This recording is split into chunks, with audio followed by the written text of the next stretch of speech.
Σεβασμιότατε, καλώς ορίσατε στην Βόρειο Καλιφόρνια, στο Σαν Φρανσίσκο. Με χαρά μας σας καλωσορίζουμε.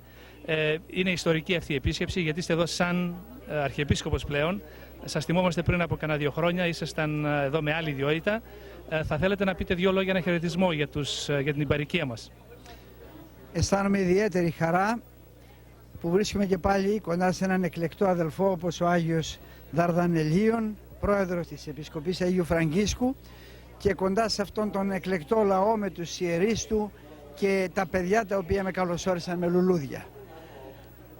Η επίσκεψή μου εδώ σήμερα μου δημιουργεί βαθύτατη συγκίνηση, γιατί ξαναβρίσκομαι σε ένα χώρο προσφυλή, δυναμικό, ωραίο και χώρο ο οποίος είναι όντως χώρος που πρωταγωνιστεί στη ζωή της Εκκλησίας, της Ορθοδόξου Εκκλησίας μας στην Αμερική.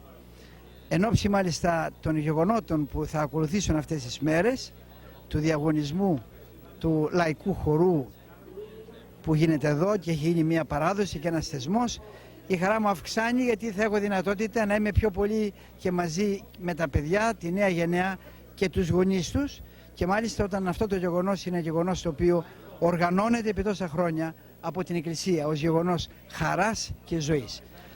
Thank you very much. Would you be able to say a few words in English now?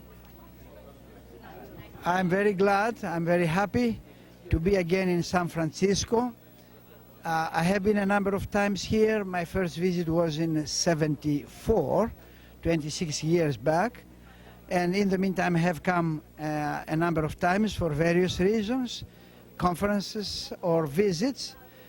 But this time I feel particularly moved by being again and being received by a very beloved and esteemed brother like the Metropolitan Anthony of Dardanelles and presiding Bishop of San Francisco, and with the clergy of this diocese and the laity of this diocese, which display a very pronounced dynamism both in faith, art and life in general.